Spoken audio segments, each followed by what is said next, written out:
আসসালামু আলাইকুম। Final inspection কি, এই বিষয়ে বিস্তারিত আলোচনা করা হবে এই ভিডিওটিতে। তাই ভিডিওটি না টেনে সম্পূর্ণ দেখার জন্য বিশেষভাবে অনুরোধ করা যাচ্ছে।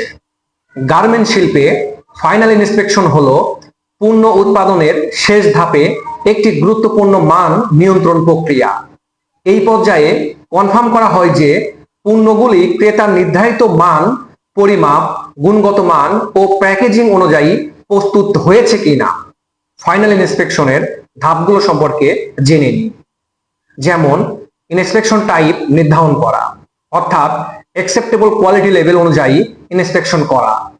স্যাম্পল সিলেকশন, অর্থাৎ সম্পূর্ণ অর্ডার থেকে কিছু গার্মেন্টস নির্বাচন করা হয়। ভিজুয়াল ইন্সপেকশন, অর্থাৎ পোশাকের ফিনিশিং, সেলাই, বোতাম, ঝোল, দাগ, ছিঁড়ে যাওয়া, ত্রুটি ইত্যাদি খতিয়ে দেখাটাই হলো ভিজুয়াল ইন্সপেকশন। মেজারমেন্ট চেক, অর্থাৎ ট্যাগ প্যাক বা স্পেসিফিকেশন শিট অনুযায়ী মাপ ঠিক আছে কিনা তা দেখা হয়। ফাংশনাল চেক, অর্থাৎ জিবার ঠিক আছে কিনা, বোতাম শক্ত আছে কিনা, হুক বা স্ন্যাপ ঠিকঠাক আছে কিনা এবং ইলাস্টিক প্রসারিত হচ্ছে কিনা তা চেক করা।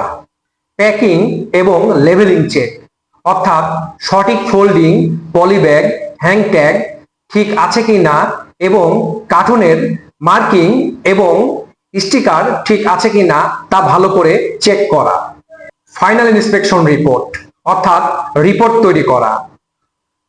ফাইনাল ইন্সপেকশন শেষে একটি রিপোর্ট তৈরি করতে হয়, যেখানে অ্যাকসেপ্ট বা রিজেক্ট এর সিদ্ধান্ত এবং ছবি সহ ত্রুটির প্রমাণ ও সারাংশ উল্লেখ করা হয়।